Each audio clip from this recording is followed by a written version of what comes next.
welcome to you viewers of The Soup. Of course, we are in our third season and we've had an array of topics and we continue to be creative and enjoy our discussions in other topics for this season. We want to say firstly thank you to our sponsors. Of course, without them, we will not be here. So we want to say thank you to Lucky Cosmetics, Ali Makeup. Hi, Ali. We want to say thank you as well to Sea Island Cotton Home and Garden. And also we want to say thank you to, well, we look fabulous, don't we? We want to say thank you to Colors Fashion. You want to get that perfect outfit? You need to check Colors Fashion. And of course, get an outfit for great events, and some great events coming out of Soleil Summer Festival this year. A lot of discussion on change.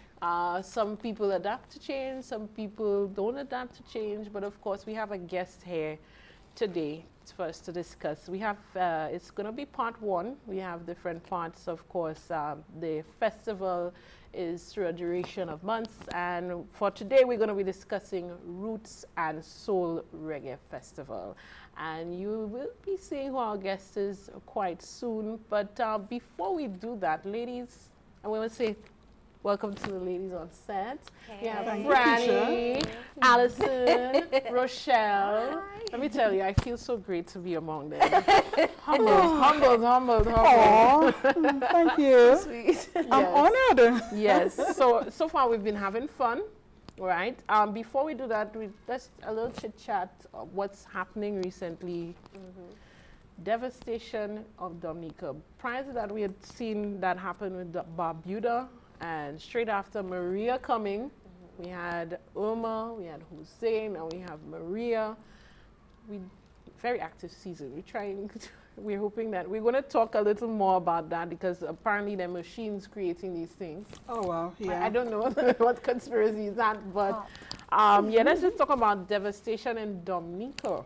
I mean, it's so bad that I understand there's looting. There's no food. People are doing just about anything to get their hands on food. Well, first basic necessities. We have to give thanks because St. Lucia has been spared yet again. Absolutely. You know, we have had a bit of luck, I guess, with the last few weather systems. And we have not gotten, you know, the shorter end of the stick. So we do have to say thank you, you know, to God and whatever has been saving us, you know, from the worst of these weather systems. I wasn't on island when Maria passed here in St. Lucia. Oh, okay. And so I was very scared when I started hearing, you know, just what was happening back home. I know there was lots of water. I'm sure you ladies know lots of water, lots of wind. You know, it was very scary, especially in the nighttime. So to know that that's what happened to Dominica, you know, it did, I don't know, it did have me in a bit of shock just not being able to get responses from people I know over there because I was checking on people and it was just one tick.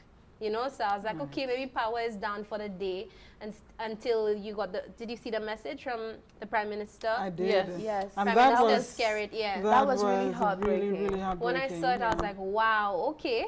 So I wonder what's happening in the smaller homes, in the smaller communities. I wondered, you know, how bad it was over there, and just as we feared, it was just as bad. So they didn't do too well in the weather system, and so I know we are still looking for support for Dominica. But do you know anyone over there? Yes. I mean, I do, yes. Yes. Well, some of my best friends are Dominican, and whilst they're in the UK, their families, who I also know, I grew up around, they're in Dominica, and that was really a heartbreaking moment is the waiting, sitting and waiting to hear from them.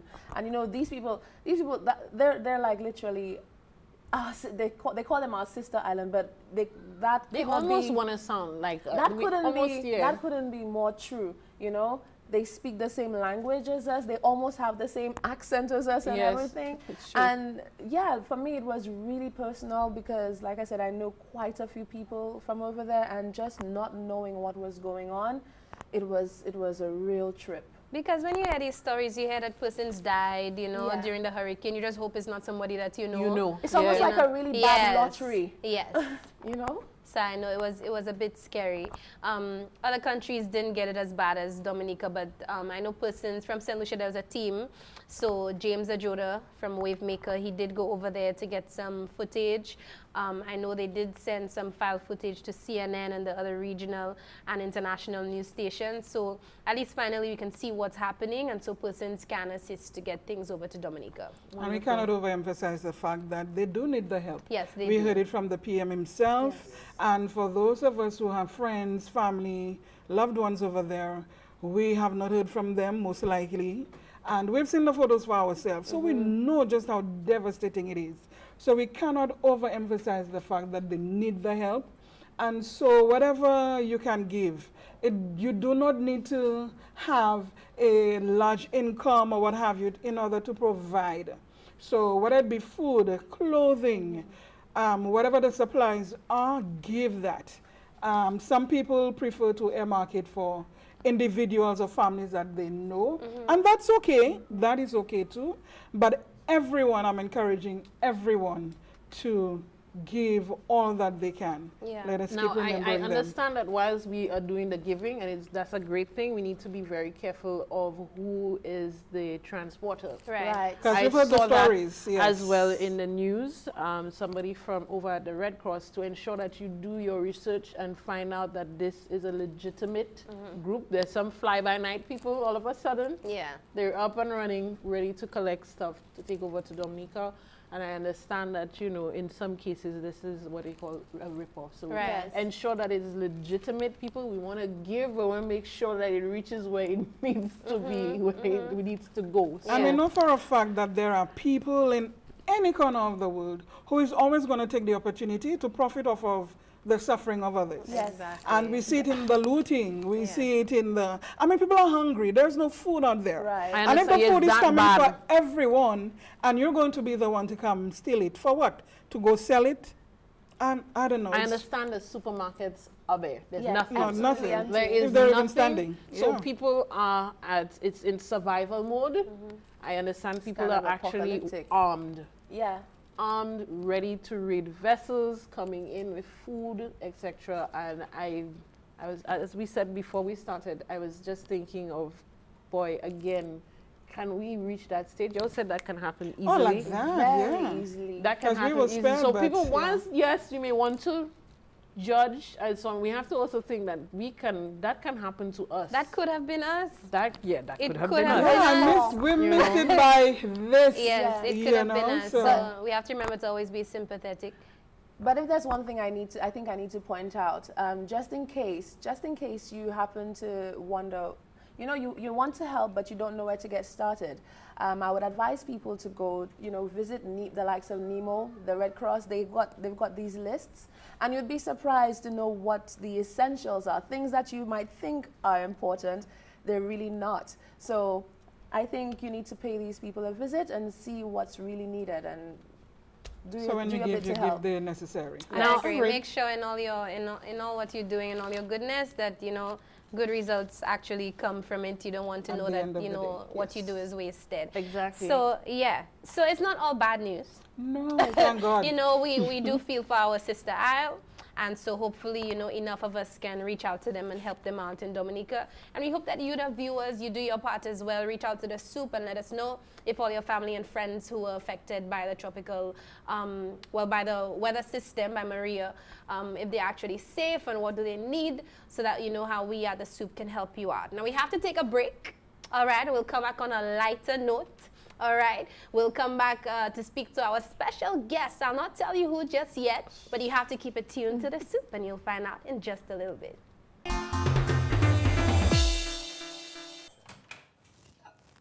I'm so fed up with my 14-year-old child. She's driving me crazy. I just don't know what to do. All that child need is some good licks to wake up. Alice, ignore the counseling Pansy is giving. Government employees have free access to professional counseling services under the Employee Assistance Program known as EAP. EAP? EAP? What's that? Not me that telling people my business. Listen to me, Alice. I was struggling with my child. I made an appointment to see an EAP counselor. and I was very satisfied with the service that I received. And you know what? Up to a day like today, my information remains confidential. Cox, how come nobody in the office knew anything about your counseling? That's because EAP counselors, they work under strict clauses of confidentiality. I know you know what confidential means. EAP providing professional counseling services? How much is it? Girl, the counseling is free. Free for you, free for your child. And you know what? Your information remains confidential. Call the EAP unit at the Ministry of the Public Service. Telephone number 468-2269 for more information. EAP works. Let it work for you. Welcome back to The Soup. We did promise you that we have a very interesting topic today, and we are discussing the Roots and Soul Festival. Now, some of you, well, all of us, we are accustomed to just maybe one music festival a year, then we go into Carnival, and things continue as such. This year, it's been very much different. Events Company of St. Lucia did bring us a lot of change this year. We started off, yes, with our usual jazz festival, but then we also had something called Roots and Soul Festival, which was a first for St. Lucia. And so I won't speak on it too much because we have a professional here who's going to tell you all about Roots and Soul, as well as the Events Company of St. Lucia. And his name is Thomas Leos, and he's the CEO of Events St. Lucia. So good morning, well, good afternoon, good evening, good day to you, Thomas. Good day, Franny. I suppose it all depends on which part of the world you're in. It all Depends on where you are. How are you today? Welcome to The Soup. I'm good, thank you. And I'll say good afternoon to St. Lucia, good afternoon to viewers, good afternoon to the world. Now, Thomas, before we get into the Roots and Soul Festival, tell us about the Events Company of St. Lucia. Okay, the Events Company of St. Lucia came into being sometime in April of this year, as far as it relates to the registration of the company. It's a company which was incorporated by the government of St. Lucia, so it's owned by the government and not Thomas Leos. Okay. Currently, we operate out of the Shoreline building at Ville-Bouteille. Yes. We have a staff of 12 at the moment. Lovely staff. And that is the staff that has put on all the events so far Yes. for 2017. Of course, in collaboration with other agencies such as the Cultural Development Foundation Yes. and now the Folk Research Center. So that's essentially the Events Company of St. Lucia. And having put the company together, there was an aggregation of different festivals and some new ones as well that the company was charged to produce. Those festivals are now put under one umbrella brand called Soleil St. Lucia Summer Festival. And branding, of course, is really to give patrons or consumers, as they call them, some sort of confidence or indication of what type of product they are likely to get when they attend an event put on by this entity. That's the whole idea behind branding. So you know that security is going to be at this level, the vendors are going to be providing certain quality of food. So to maintain the standard. Exactly. So you know what to expect when you go to each of those festivals. That's the idea behind creating a brand. Awesome. And what are some of the festivals that you have put on so far and those that are still to come? Okay, so we started off with the Jazz Festival, which was initially produced by the St. Lucia Tourist Board. So as you know, the Tourist Board has transformed into the Tourism Authority. And I think the mandate has reverted to marketing St. Lucia, primarily outside of St. Lucia, to our source markets in the UK, the US, as the case may be. So the production of jazz has now been placed under the Events Company of St. Lucia. The St. Lucia Tourism Authority will still continue to market St. Lucia, of which Soleil is part of it, to the outside world. Yeah? We also have new festivals which were created. The Roots and Soul is a case in point, and that was produced in June of this year. We also assumed responsibility for the production of Carnival, which was initially done by the Cultural Development Foundation. And that took place, of course, over a 2-month period, June, July. And I'm thinking more and more of the year will be dedicated to Carnival because it depends on when the band launches the band, you know. Subsequent to that, well, we're now preparing for the hosting of the Blues Festival, which was initially country and blues, but there's some development relating to that, which you can speak of perhaps a little later on. and also Arts and Heritage in October, which is an entire month of activity. There's also the Food and Rum Festival, which we have to speak about as well. So about 6 festivals in 2017. Okay. Now, you are the man at the forefront, right? Yeah. Now, I've known you for a while, but Yeah. you know that. We is we, right? That's this. Yeah. However, the man behind the social guy, the family guy, and all of that, who is Thomas Leos? I've known you when you were at WLBL. You were the marketing manager or the brand manager, was it? That's the last role I had at WLBL, marketing manager. But Right. there was an evolution during that time. So you've been at it for quite a while. Yeah. And now you're at the head of the company that really rolls out Soleil St. Lucia Summer Festival. But who is Thomas Leos exactly? And by who is you mean professionally or personally? Or Well, I wouldn't mind a little professional for sure, Yeah. but I wouldn't mind a little bit of the personal. Because you're a guy of wit. You're a guy who can speak to almost anything. Yeah. Case in point, what we were talking about earlier. Yes. Yeah, we're keeping that on the Well, road. yes, we're not going to tell the viewers what it is. That's we for the meant. show. Yes, for another show. But he's amazing people. And so, Thomas, socially, who are you? So essentially, because my professional life involves so much of putting on social events, as it were, and that has been the case for the last perhaps 16, 20 years, that there's almost a lack of differentiation between my social life and my professional life. So much so that if I'm not required to be present at an event that we're putting on, I'd prefer to just go and hide at home. I And get that. just be thankful that I have a weekend to myself. And I can spend time with the family, you know, go to church on a Sunday or do something in the yard on a Saturday when that opportunity presents itself, because so many weekends are spent putting on events or even planning and organizing events.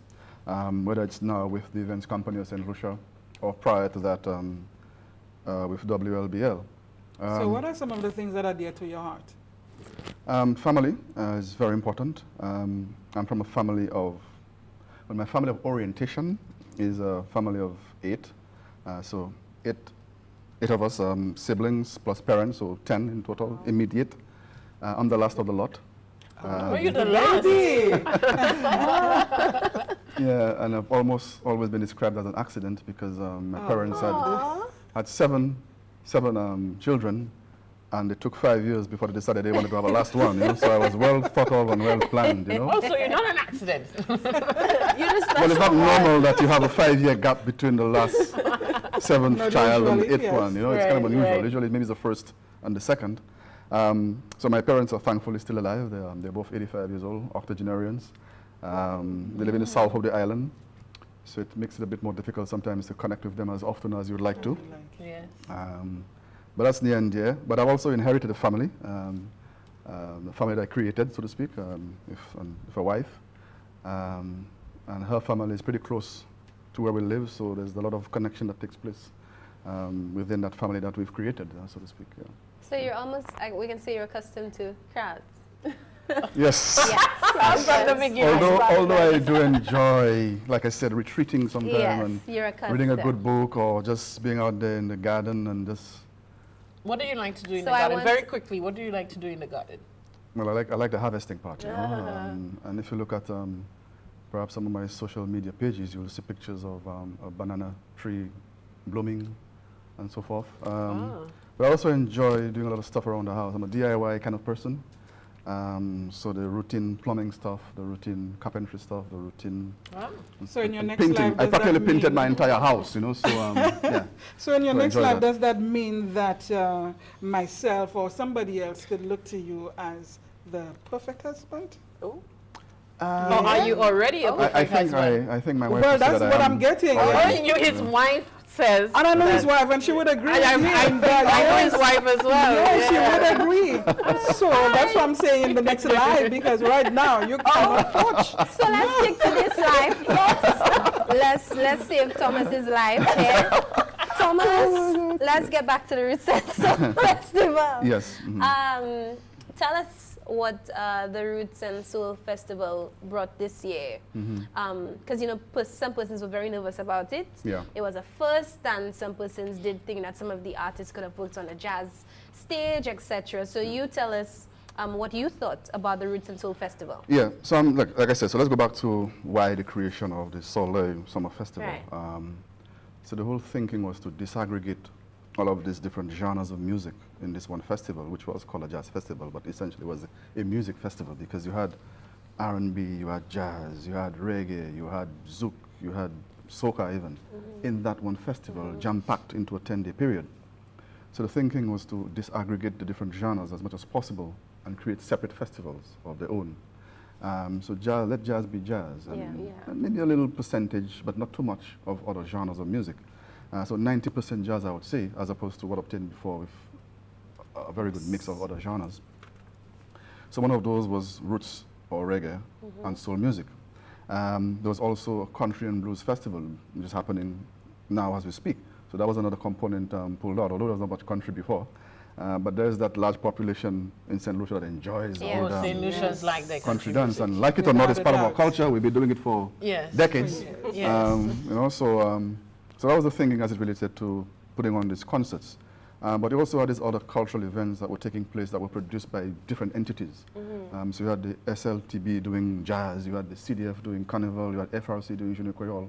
So why not centralize the production of all those cultural activities, as you may call it, under one entity, but still maintain linkages with those who were originally doing it. So we still have a collaboration. In fact, we share the same building with the SLTA, and we have collaborated with the CDF in putting on Carnival, and we are collaborating with CDF and FRC to put on Arts and Heritage Month. So whereas we're now producing, I mean, engaging the sound providers, the stage providers, the performers, contracting with these persons, there is still that connection with the entities that originally produced these festivals, as you call it. Right. One question, if we, you know, it has to get serious at some point. Yeah. St. Lucians are creatures of habit. Yeah. And one of their habits that they love is their carnival. Yeah. Now, when the mention of Roots and Soul Reggae Festival came out, you know, there were naysayers saying that they did not like the time that it was scheduled. Yeah. And they were saying perhaps it could have been put in at a time where, you know, not much is going on, perhaps the month of August. Yeah. And also that was even agreed upon by members of the government themselves. So what are your thoughts on that? Okay. So like I said, you have put out a plan for 2017 and you execute the plan. But there is the planning, there is implementation, and there is the evaluation. Right. So having evaluated the production of Roots and Soul, you give consideration to was the timing right. And this is when you decide whether in 2018 you put it before the time it was done in 2017 or after the time it was done in 2018. Notwithstanding the fact that you may have quite a large percentage of St. Lucians who perhaps want to have nothing to do with carnival or soca music and enjoy nothing more than going to a good Roots and Soul or reggae show. Exactly. I mean, I think we attempted to feature a soca artist at the Roots and Soul Festival, and there was quite an uproar from a certain member of the audience about why was soca being That placed did in not go Roots and down Soul. well. Yeah. So you can see that there is that percentage of the population that perhaps want nothing to do with carnival Yes. as it is, you know. I mean, this doesn't say that we should still continue doing it, but I'm just telling you that there are different tastes out there, and you have to create that perfect balance in meeting those needs, you know, and taste. Now, we know that you said there has to be evaluation, there has to be feedback. You got feedback from the crowd about this soca artist. So, but for now, can you tell us, was it a hit or a miss? That's your opinion. I mean, Roots and Soul Festival having happened, was it a hit, miss, in between? I'd say certainly from a local standpoint, we got a more positive reaction from the onset to the Roots and Soul Festival than we did for the Jazz Festival in its current construct. Because I think Roots and Soul music, that genre of music is probably more identified with locally, giving our long love for reggae music, as it will. I mean, remember the old, Bob Marley's of this world, the Peter Toshes of this world, going back decades, you know, and coming up now to the new new performers in that art Christopher form. Martin. Yes. That was really good. Christopher Martin, I enjoyed that. That was really good. and even that has evolved now to Yes. dancehall music with your alkalines and so forth. I mean, Right. there are different sections of the population that have different tastes, you know, in music, and we have to find that sweet spot, so to speak, in catering for those needs. So, in finding the sweet spot, was it difficult choosing the lineup? And can we get a hint for next year's lineup? Oh, yeah. Got him. I don't want to jump the gun on that one. Okay. So essentially, the lineup for all the concerts type festivals, and that would be jazz, roots and soul, and the country and blues, is now being prepared after having done the evaluation for the first two. So that's being prepared as we speak. So we'll be able to release that to the public a bit earlier than we did for 2017. So perhaps even as early as November or December, you'd get some indication of the lineup for jazz and roots and soul for 2018. Okay, so up till now, what have you, as the main organizer behind all of this, what have you gathered from all the events thus far, and what can we expect to see differently next year? Yeah, what I would like to see is perhaps spacing out the festivals a bit more. So you allow each festival to occupy its own space. And by that I mean enough time to promote it. Because if you do it too close to each other, there's that risk that one may cannibalize the other. For instance, you may want to start promoting Roots and Soul 2 months before the event actually is executed or implemented, but you have Jazz Festival in the air. So if you start doing Roots and Soul promotion, then you have to split the media time and let's between not the forget two. that carnival, like you mentioned Exactly. earlier, everybody is starting from Precisely. as early as February. So perhaps you want to give each of them more space to really come into their own and get the media attention and the public attention, so to speak, that each of them deserve. Right. So that is the consideration. So instead of a 7-month window, let's use the entire year to put on the festivals. Okay, but when we look at the whole festival, one of the recurring themes was cost, definitely. So I want you to give us a bit more on that as we explain the whole involvement of cost and how it relates to events in Lucia and what obtained before. But we will do that when we return from our commercial break. Create your future now. Take your talent to another level. Maximize your earnings. A promising future awaits. Call the National Skills Development Center today and receive training in your area of interest. Day and evening classes are also available. For more information, call 458-1677. That's 458-1677. The National Skills Development Center. Explore your potential. Welcome back to The Soup. We are the young ladies right here, and that's what we are, the young beautiful ladies. We are joined by a very handsome fellow, Mr. Thomas Leons. And we have been discussing Soleil St. Lucia Summer Festival, Part 1, looking at Roots and Soul Festival, but also looking at the festival as a whole. Again, Mr. Leons, one of the things that has been quite an issue for the government and even for some members of the public is the fact of cost and how much it was costing the government to put on St. Lucia Jazz as it was then. And so now we have the Soleil Summer Festival. Well, not necessarily to compare, but how has that worked in terms of cost? Including when we look at the goals that you guys have. Yeah, so indeed, cost is a very significant factor, a very significant element of production. So you have to be creative in terms of bringing those numbers down quite significantly. And I think the cost of staging the Jazz Festival this year was easily probably 80% less than what obtained last year. That is quite a significant save. Yeah. Wow. That makes sense with the So it depends on the artist you choose. If you want a chart-topping, very current artist, and especially it depends on the genre too. Typically R&B type artists in the mainstream cost quite a bit of money. And you might very well find that perhaps one artist for a jazz festival in the construct or in the format it was in previous years could pay you enough to pay about 6 or 7 other jazz artists, as it were. not only just the fees associated with bringing down a mainstream artist, but you have the associated costs of the size of the entourage that comes with them. The airline tickets that have to be provided to them, the accommodation that has to be provided to them, the catering that has to be provided to them. Because like I said, they usually come with a lot. And I'm sure you've heard stories of the demands that they've placed in terms of the little extra things that they want, an extra room somewhere for a gym, or a specific color of towel, or what have you. So there's quite a lot associated with bringing down mainstream artists or chart-topping artists. We'd love to see a Beyonce perform here, perhaps, in a different festival. Whoa. We'd love to see. We'd love to see a Rihanna. And then we woke up. We would love to see a Rihanna perform here for a festival. But, I mean, Rihanna is Bajan or Barbadian, if you want to call it that. And I don't think the cost of her performing in Barbados will be any less, even though she's Bajan. Yeah. Because from what I gather, just the stage that she will ask you to bring down for her to perform on might be the entire budget of a St. Lucia Jazz Festival. Yeah. The stage has to be imported from Europe, I understand. And you've heard those kind of stories, you know. So yes.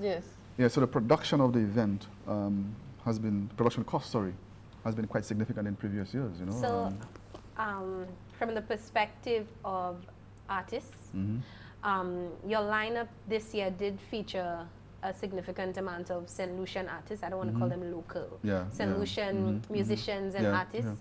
I'm sure you would know that naturally the cost of St. Lucian talent would be less than bringing in international talent. Do you think the festival or the company may look to having maybe 80% St. Lucian talent and then maybe bring in maybe 2 artists from overseas to help with the budget? Yeah. I think we were very close to that, especially the Roots and Soul Festival. I think we had about 9 acts over the 2-day period. We had Chrissy. And about 6 of the 9 were local, if I'm not mistaken. Chrissy, Rob Zion, we had Chrissy, Rob Zion, Finesse, K.O., Diana Phillip, Fourth World, and I can't remember who else. But in terms of regional acts or international acts, we had Christopher Martin, Itana, and Morgan Heritage, and Music Soul Child. Right. So the weighting was more in favor of local acts. Right. And having said that, though, even though they are local performers, it doesn't mean that, I mean, the fee that we pay them is probably is a lot more than what they would get for a regular gig on St. Lucia. Right. Because we respect the contribution or the effort that they put into putting on a production. There's a lot involved in putting on a production for a stage of that nature. The rehearsal time. I think people forget that, you know, that these artists need to rehearse, put a set together, you know, they need to have costuming. To rent a space. To rent a space. The musicians backing them up exactly. Have to be paid as well. They have to pay not only for the performing on the day in question, but performing at the rehearsals. Exactly. So when you add that together, I think they're paid a reasonable amount of money. Quite a lot more, I think, than what they would for a regular gig. Deservedly so, you know. And we have not been stingy across the board in terms of, oh, you're local and I should pay you a lot less than the regional acts, you know. You know, and I have to give you guys props for that. I have worked with the events company of St. Lucia, and I can say they really respect our talent.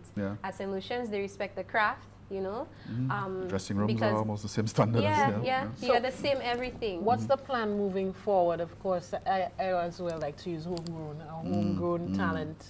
Moving forward, the other festivals coming up, to include them in what is happening in the lineup, etc. What's the plan? Like I said, it's not simply a matter of just including.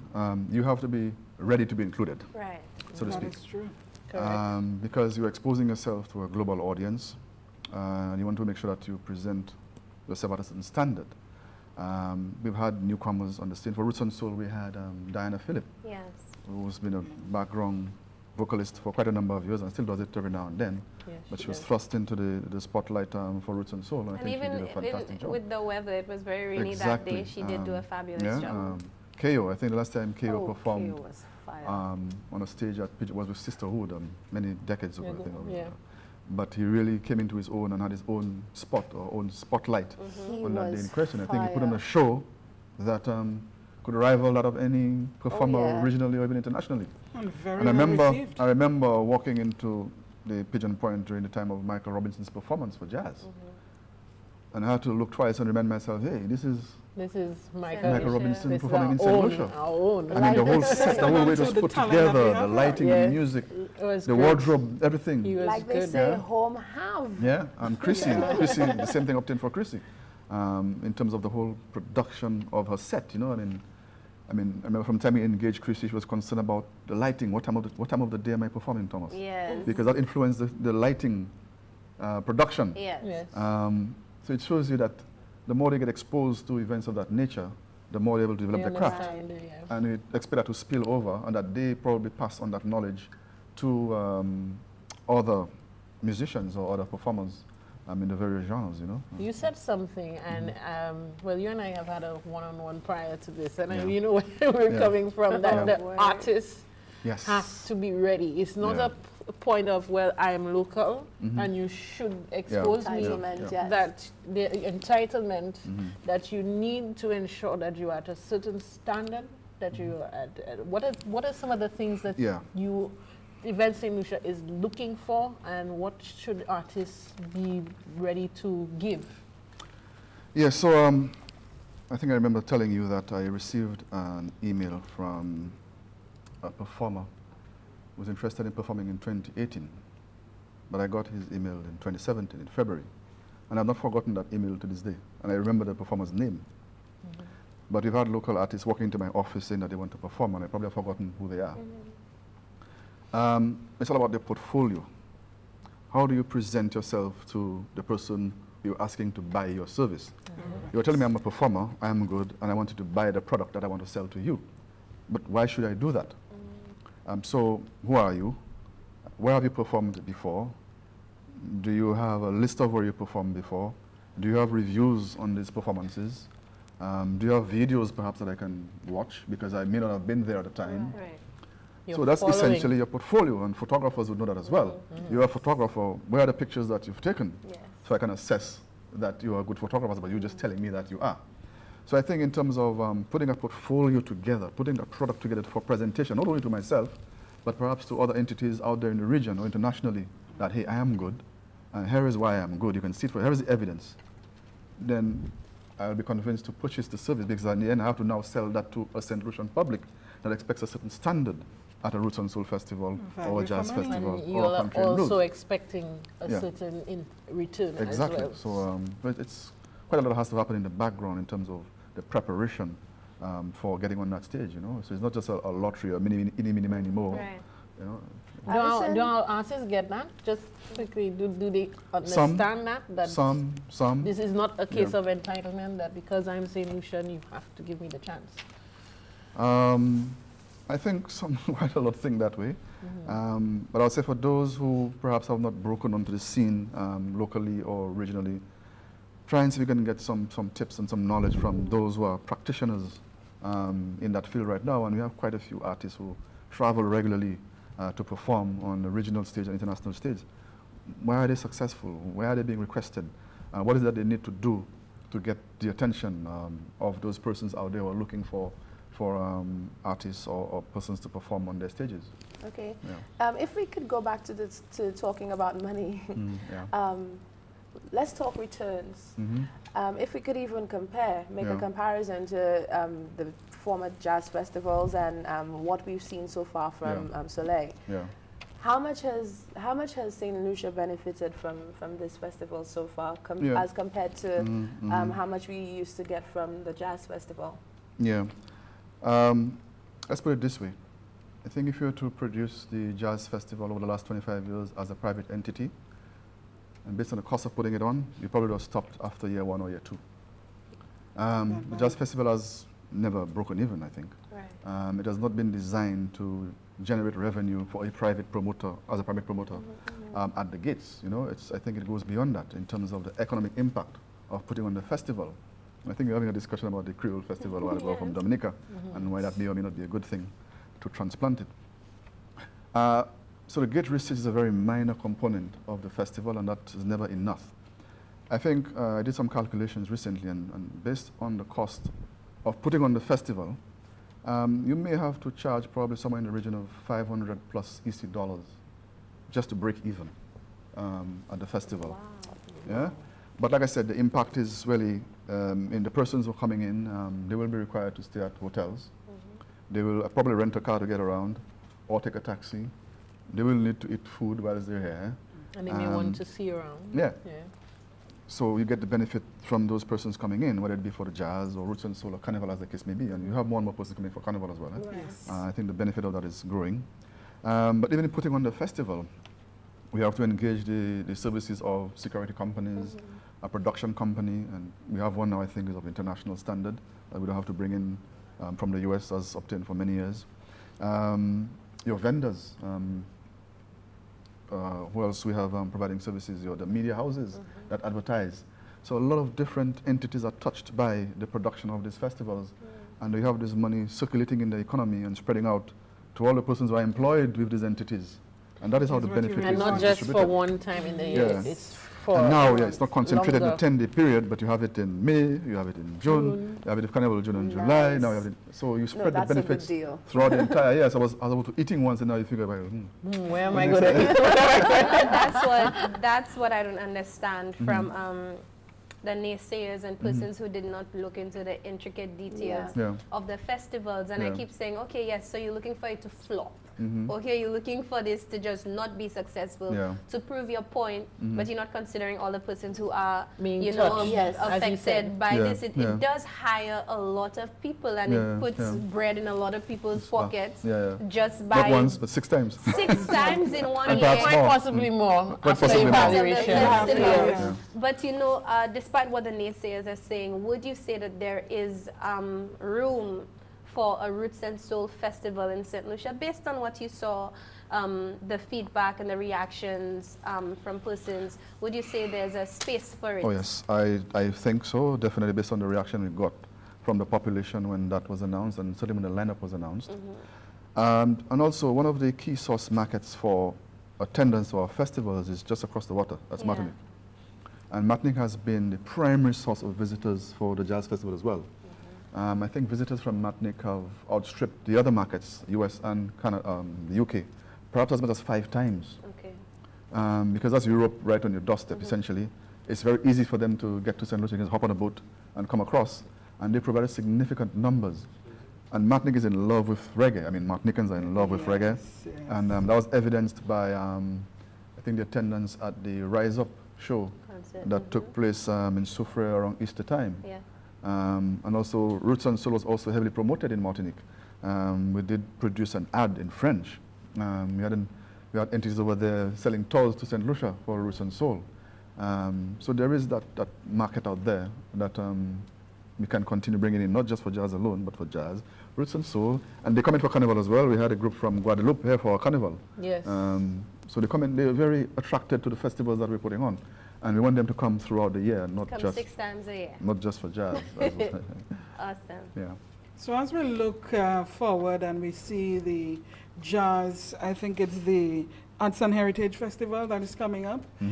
Preparations are already on, and I guess soon enough, if it has not already started, the PR for that would be on the way. It has started, yeah. What is your expectation for the numbers in terms of our local people coming in for the arts? Coming in from outside of St. Lucia? No, St. Lucia. When we look at our local people, what is your perception of reception to that part of it?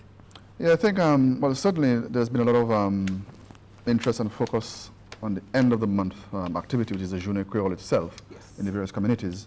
So the thinking now is to more and more, let's spread our observance of our heritage, aspects of our heritage throughout the month of October.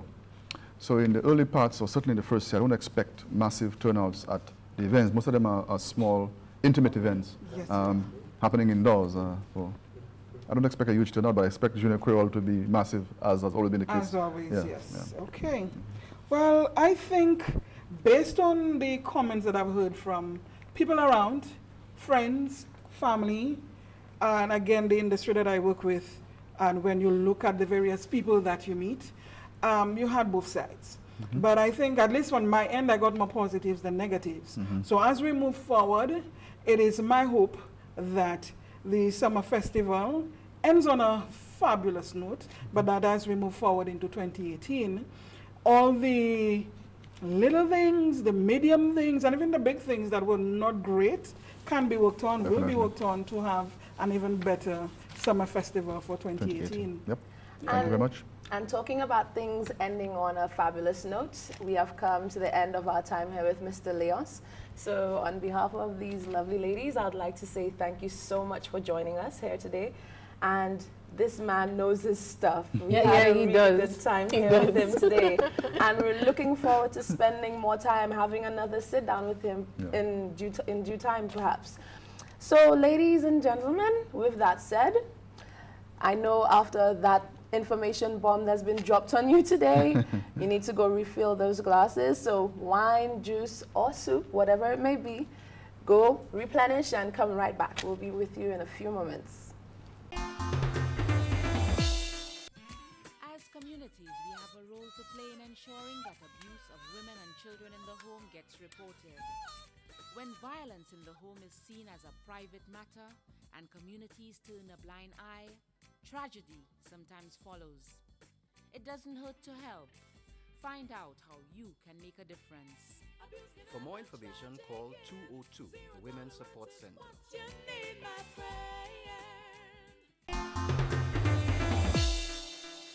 Okay, great. Thank you so much for staying tuned to the soup. And we've been talking about Reggae Roots Festival and, of course, Soleil Summer Festival on a whole. And we've had a very special guest, Thomas Leos. And he's been enjoying his time so much with us that he doesn't want to leave. He said he's comfortable. You know, so yes, that's okay. And all good things must come to an end. So in closing, ladies, first of all, Franny, your feedback, and you did indicate earlier that you have worked with EventsSlu. Just your feedback on the various festivals, and of course this is a new idea. Some may take a while to adjust, some are welcoming the idea, but your opinion. Well, I did attend the Roots and Soul Festival and it was a blast. I did not know what the feedback would be from the public because it was raining. It rained so much on the first day, you know, and it's something new. So I didn't know if people would actually show up because, you know, solutions don't like to buy tickets in advance. We like to wait for the day. We have to see the weather, what it's like, so we know what to wear if we come. Okay. Quite right. So when I saw the weather, I was like, oh no, people might not show up. But then we came in. It did start off a little later, obviously because of the weather. But I came in and I had a blast. I was like a fan. I wanted to be right in front of the stage where the people I was with. So I did have a blast and I enjoyed the performances. Some of my favorite artists did perform. I did not realize I was that much of a Christopher Martin fan. Until yes, he put on that big performance. I couldn't be front stage. A little foot about maybe second row. You know, but it was really good. You know, and hats off to you guys on pulling it off because I know what the weather is like and how it could really how it could affect. I mean, what's happening in the region right now with the weather, right? You know, the behind the scenes and even on stage. I completely understand. And so I personally, I had a blast. The people I was with did have a blast. Oh, and the bar setup and the food, you know, the food. The bar setup and the food and everything was amazing. There was so much variety. And I'm looking forward to next year. Rochelle. I just want to echo what Franny said. No, honestly, Christopher Martin killed it. Yeah. Ooh, I had fun, and yeah, I was front stage, and I'm not ashamed to say it. And I enjoyed it. So really kudos to you guys for pulling this off. And I think it was really, really appropriate, much needed, because like we discussed earlier on, we have a genre. This genre, sorry, has its people who really love it and look forward to it, and they really turned up. And so I guess if you needed any indication that this Roots and this Reggae Roots and Soul Festival, if you needed any idea as to whether it's necessary, I think you got all the indications that it was, and people will be looking forward to it in the years to come. You know, y'all might have to add reggae to the title because even on stage, I'm sure you heard it. Artists did call it Reggae Roots and Soul. I think you're gonna have to add reggae. Definitely. So Alison, just a word from you. Well, it's amazing how we did not speak too much about our liking or love of the jazz part of it, and even carnival so much, and we really stuck to roots and arts. For me, I'm not a jazz person, so it wouldn't matter to me who necessarily you bring in. Well, not if they're strictly jazz anyway, that's not my thing. But the carnival, well, in terms of the calypso, that is my thing, so I was in that. Roots and arts, roots and soul, sorry. I was all set to go. I mean, people like Christopher and Morgan Heritage, my gosh, I'm in that. But, quite unfortunately, I was not able to make it to either of the shows. And I was really bummed about that. You missed a lot. I know for a fact that I missed it, especially based on the comments from my friends. Yeah. I was like, okay, shut up now. Yeah, shut up. So next year, by the grace of God, that I'm alive and I'm well and I'm in St. Lucia, I'm going to be there, even if I have to go on crutches. Okay. Well, for me, I have to be like Alison. A lot of people know that I'm a mother again. So at that point in time, I wasn't focused. But I've been hearing the feedback. Of course, I always keep in touch. They call me the social media junkie. So, you know, my tentacles were everywhere. So definitely next year, I'm going to be there. And I want to say that I am open to what is happening. It's a change. Again, you go through the evaluation. Let's see what happens. And I'm for that. I know they did, like we said, the naysayers. Yeah. All right. So on that note, what's next? So we have Reggae Roots. We're going into Blues Festival, and we have Arts and Heritage. Arts and Heritage. So people need to look forward to that. Keep an open mind. And you've been tuned into The Soup. We want to say thank you again to the lovely ladies. We want to say thank you to our sponsors, Lucky Cosmetics, Ali Makeup, Sea Island Cotton, Home and Garden. And as well, we also want to invite you to ensure you keep it tuned to The Soup, same time, same things. Thank you so much.